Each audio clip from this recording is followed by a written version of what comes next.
Entabló una disputa amistosa entre Kirk y Cliff de cómo pasarían la noche. Todo concluyó con un juego de cartas. The first card that Cliff picked was the Ace of Spades, and he looked at me and said, "I want your bunk." And I said, "Fine, take my bunk, I'll sleep up front. That's probably better anyway, you know." Later on that night, at about 5 or 6 in the morning, I heard a skidding, I heard a vibration, and then this motion. I thought we were going off a cliff. He overcorrected to get back onto the road, and as he did, the back end came around this way, and it started chomp, chomp, chomp.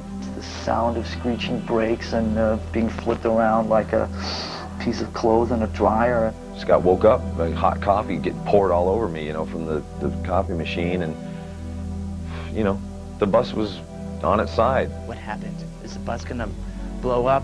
Oh, I jumped out of the bus and took off. Did the 100-yard dash in about 7 seconds flat. And we're standing out there in our underwear and, you know, 10 below.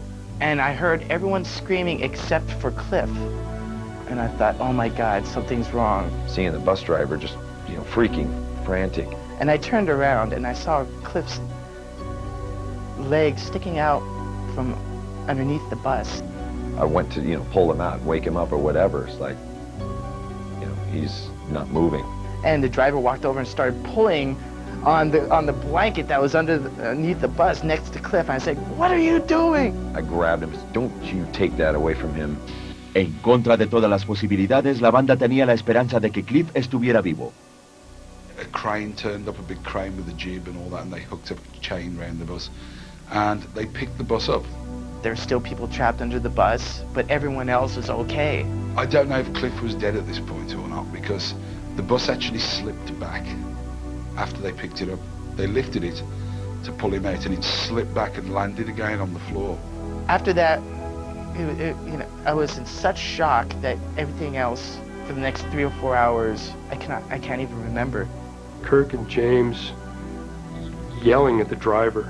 "What did you do? What did you do?" What happened? You know, what's going on? You know, is this guy drunk or la la la? Oh, we hit some black ice.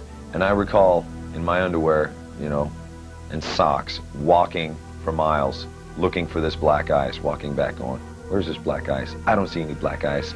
And I wanted to kill this guy. I was gonna end him there. Un sábado en la mañana del 27 de septiembre de 1986, Cliff Burton moría en la carretera cerca de Jomba, Suecia. Tenía 24 años. He just got thrown out the window and boom, the bus landed on him. And basically, by all accounts, I mean, he never woke up.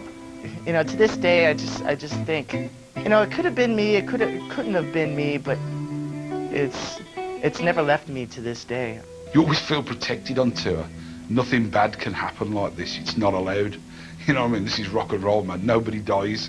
But they do, and it had happened, and it was hard to grasp that. Drinkers we were. We went back to the hotel and just drank, you know. I remember at 4 o'clock in the morning, I could hear James down on the street, drunk, screaming, "Cliff, Cliff, where are you?" And when I heard that, I just broke into tears, you know. Horas después del accidente, la noticia de la muerte de Cliff llegó a sus seguidores en Norteamérica. Uno de esos seguidores era el bajista Jason Newsted. I remember tears hitting the newspaper.